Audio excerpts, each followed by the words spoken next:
What's up guys, welcome back to another video. Today we're going to be talking about the fight between Rock Lee and Gaara. Now I chose this fight specifically because it is personally one of my favorite fights and I thoroughly enjoyed watching it. And so basically what I'm gonna do is I'm going to analyze the fight and sort of like, give a summary through it and go through how it affected that part of the story and maybe even future events in the story. And without further ado, let's just get started.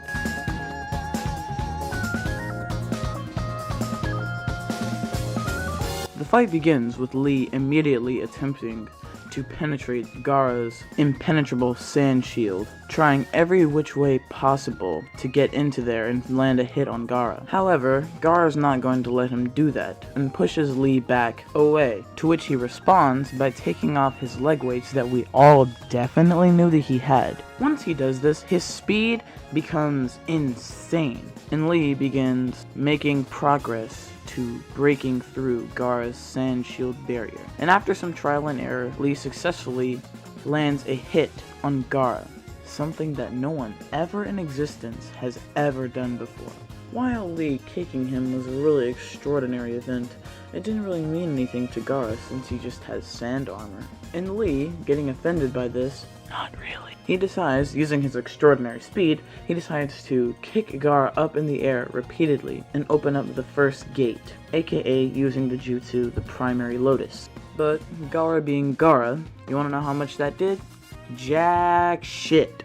Gaara just threw away his sand armor and his rail body is just fine. But since the primary lotus takes a toll on Lee, he becomes very tired and, sore and stuff. So Gaara uses this to his advantage and keeps hurling his sand at Lee. But since Lee's a very strong and capable individual, he keeps on going. And once we think Gaara's about to end it all, and Lee surprises us yet again, opening the third gate. I'm not really sure what happened to the second gate. And then he opens the fourth gate shortly after and begins pummeling Gaara. Lee is moving so fast that it appears as if he's flying all across the room. And Kakashi even has to use his Sharingan to be able to keep track of Lee.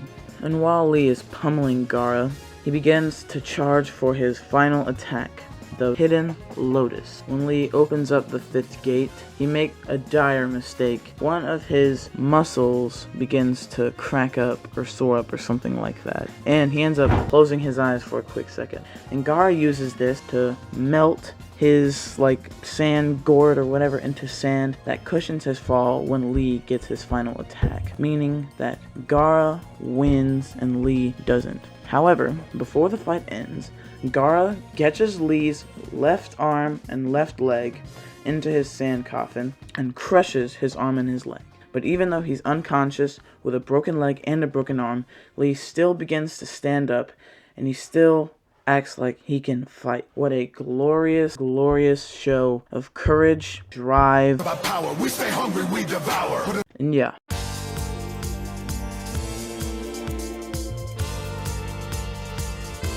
The most notable thing about this fight that we can all take away is how truly powerful wielding the 8 gates truly are. And this same exact power would be used several times throughout the series. Even used to fight a god, which I might cover in a later video.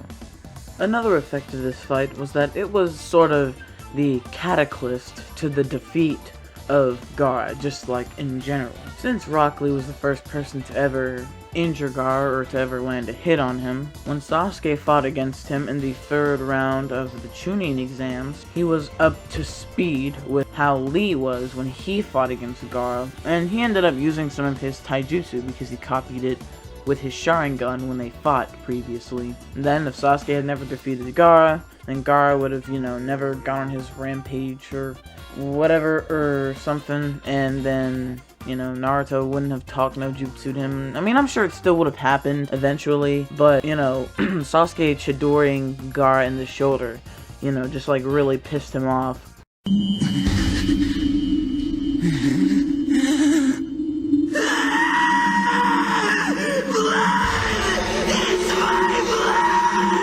So I think, this fight caused that, basically.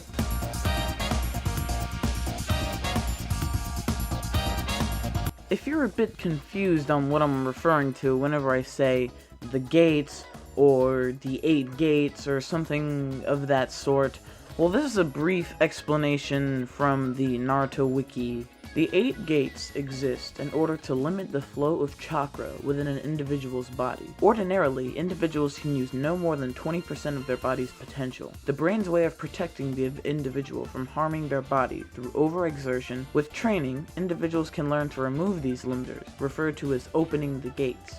With each open gate, individuals are given access to more and more of their body's chakra, thus increasing their physical strength and speed. Ninja able to open the 8 gates have existed since at least the time of Madara Uchiha. So basically, the 8 gates let you go OP, but the problem is that anytime you do open one, it puts a very big strain on your body, which is why you saw that Lee was almost passed out, dead after he had got done using the 5th gate, because it's a really big strain on the body, and he was just a genin at the time, so it wasn't really doing much for him.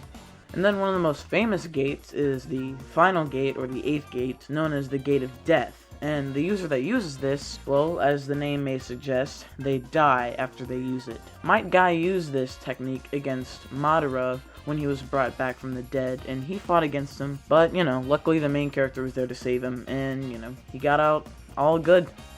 The point of what I was trying to get out of that was that any ninja could have opened a gate, but it takes people that work the hardest to open them well. See, as Naruto or Sasuke didn't ever try to open the gates. That's because it's very difficult. But everyone has the ability to do it. It's just about who wants to or who is willing to do it, which shows Lee's true character, and that he's very hardworking and has an insane work ethic, and all he's trying to do is just become a splendid ninja.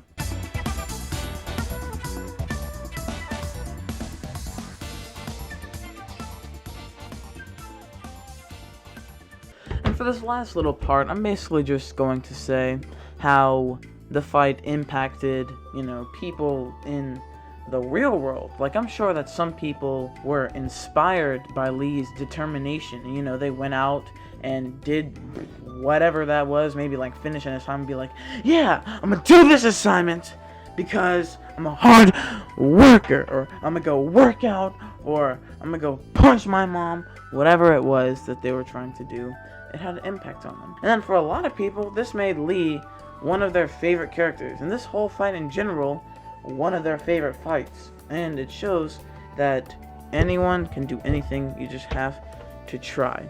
So, very inspiring, and that's all I have to put in for today. I'll see you guys in the next video, or whatever.